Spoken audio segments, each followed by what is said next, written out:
آفاقی مذہب ہے۔ اس نے زندگی کے تمام شعبہ جات کے لیے اپنے ماننے والوں کو بہترین اور عمدہ اصول وہ پیش کیے ہیں۔ اخلاقی زندگی ہو یا سیاسی، معاشرتی ہو یا اجتماعی اور سماجی، ہر قسم کی زندگی کے ہر گوشہ کے لیے اسلام کی جامع ہدایات موجود ہیں، اور اسی مذہب میں ہماری نجات مضمر ہے۔ مگر آج ہمیں یورپ اور یہود ونصار کی تقلید کا شوق ہے اور مغربی تہذیب کے ہم دلدادہ ہیں۔ یورپی تہذیب و تمدن اور طرز معاشرت نے مسلمانوں کی زندگی کے مختلف شعبوں کو اپنے رنگ میں رنگ دیا ہے۔ مسلمانوں کی زندگی میں انگریزی تہذیب کے بعض ایسے اثرات بھی داخل ہو گئے ہیں جن کی اصلیت و ماہیت پر مطلع ہونے کے بعد ان کو اختیار کرنا انسانیت کے قطعی خلاف ہے، مگر افسوس کہ آج مسلمانوں کا ایک بڑا طبقہ ان اثرات پر مضبوطی سے کاربند ہے۔ حالانکہ کہ قوموں کا اپنی تہذیب و تمدن کو کھو دینا اور دوسروں کے ترقہ رہائش کو اختیار کر لینا ان کے زوال اور خاتمہ کا سبب ہوا کرتا ہے۔ مذہب اسلام کا تو اپنے متبعین سے یہ مطالبہ ہے، اے ایمان والو، اسلام میں پورے داخل ہو جاؤ اور شیطان کے قدم پر مت چلو، یقیناً وہ تمہارا کھلا ہوا دشمن ہے۔ سورۃ البقرہ آیت نمبر 208۔ یہود ونصار کی جو رسومات ہمارے معاشرہ میں رائج ہوتی جا رہی ہیں، انہیں میں سے ایک رسم اپریل فول منانے کی رسم بھی ہے۔ اس رسم کے تحت 1 اپریل کی تاریخ میں جھوٹ بول کر کسی کو دھوکہ دینا، مذاق کے نام پر بے وقوف بنانا اور اذیت دینا نہ صرف جائز سمجھا جاتا ہے بلکہ اسے ایک کمال قرار دیا جاتا ہے۔ جو شخص جتنی صفائی اور چابک دستی سے دوسروں کو جتنا بڑا دھوکہ دے اتنا ہی اس کو ذہین، قابل تعریف اور 1 اپریل کی تاریخ سے صحیح فائدہ اٹھانے والا سمجھا جاتا۔ یہ رسم اخلاقی، شرعی اور تاریخی ہر اعتبار سے خلاف مروت، خلاف تہذیب اور انتہائی شرمناک ہے، نیز عقل و نقل کے بھی خلاف ہے۔ اس رسم بد کی 2 حیثیتیں ہیں، پہلی حیثیت تاریخی ہے، دوسری حیثیت شرعی ہے۔ ناظرین، آج ہم آپ کو اپریل فول کی تاریخی حیثیت بارے بتاتے ہیں۔ ہماری ویڈیو میں آپ کو اپریل فول بارے مکمل معلومات میسر آئے گی۔ اس رسم کی ابتدا کیسے ہوئی، اس بارے میں مورخین کے بیانات مختلف ہیں۔ ہم یہاں ان میں سے 3 اقوال پیش کرتے ہیں تاکہ یہ معلوم ہو جائے کہ عقل و خرد کے دعوے داروں نے اس رسم کو اپنانے میں کیسی بے عقلی اور حماقت کا ثبوت دیا ہے۔ قوال نمبر 1، بعض مصنفین کا کہنا ہے کہ فرانس میں 17ویں صدی سے پہلے سال کا آغاز جنوری کے بجائے اپریل سے ہوا کرتا تھا۔ اس مہینے کو رومی لوگ اپنی دیوی وینس کی طرف منسوب کر کے مقدس سمجھا کرتے تھے۔ تو چونکہ سال کا یہ پہلا دن ہوتا تھا، اس لیے خوشی میں اس دن کو جشن کے طور پر منایا کرتے تھے اور اظہار خوشی کے لیے آپس میں ہنسی مذاق بھی کیا کرتے تھے۔ تو یہی چیز رفتہ رفتہ ترقی کر کے اپریل فول کی شکل اختیار کر گئے۔ قوال نمبر 2، انسائکلوپیڈیا آف بٹنیکا میں اس رسم کی ایک اور وجہ بیان کی گئی ہے کہ 21 مارچ سے موسم میں تبدیلیاں آنی شروع ہو جاتی ہیں۔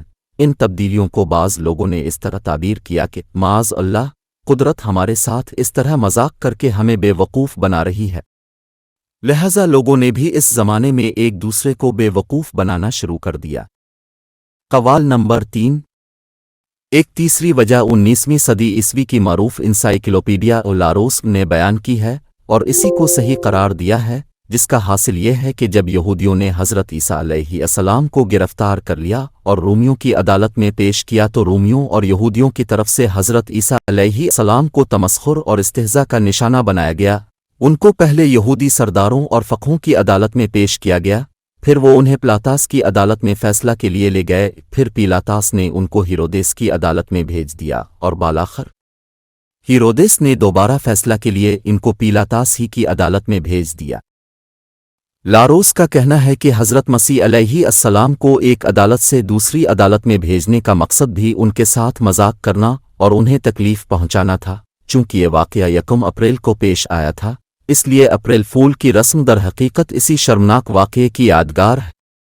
مندرجہ بالا تفصیل سے یہ بات معلوم ہو گئی کہ تاریخی اعتبار سے یہ رسم بدقطنا اس قابل نہیں کہ اس کو اپنایا جائے، کیونکہ اس کا رشتہ تو کسی توہم پرستی سے جڑا ہوا ہے، جیسا کہ پہلی صورت میں کسی گستاخانہ نظریے اور واقعے سے جڑا ہوا ہے، جیسا کہ دوسری اور تیسری صورت میں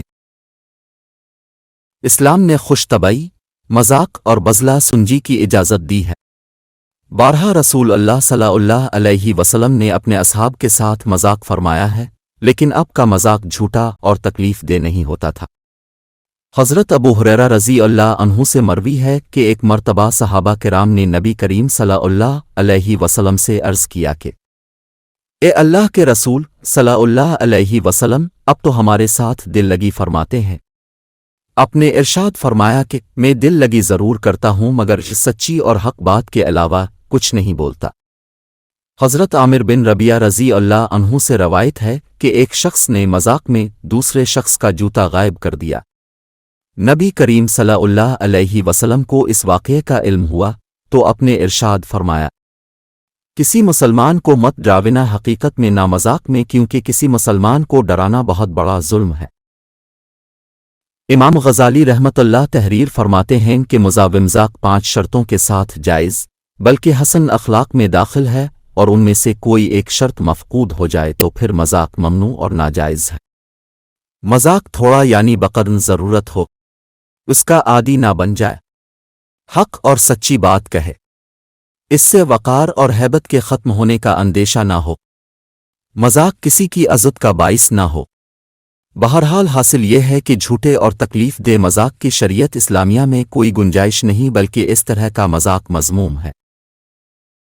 اس رسم اپریل فول میں سب سے بڑا گناہ جھوٹ ہے، جبکہ جھوٹ بولنا دنیا و آخرت میں سخت نقصان اور محرومی کا سبب ہے، نیز اللہ رب العالمین اور نبی کریم صلی اللہ علیہ وسلم کی ناراضگی کا باعث ہے۔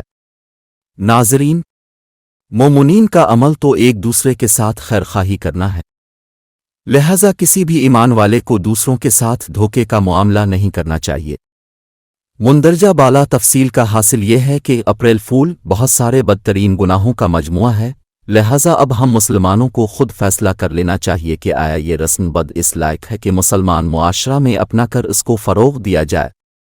اللہ تعالیٰ تمام مسلمانوں کو اس طرح کی تمام برائیوں سے محفوظ فرمائے اور دین کی صحیح سمجھ عطا فرمائے۔ آمین یا رب العالمین۔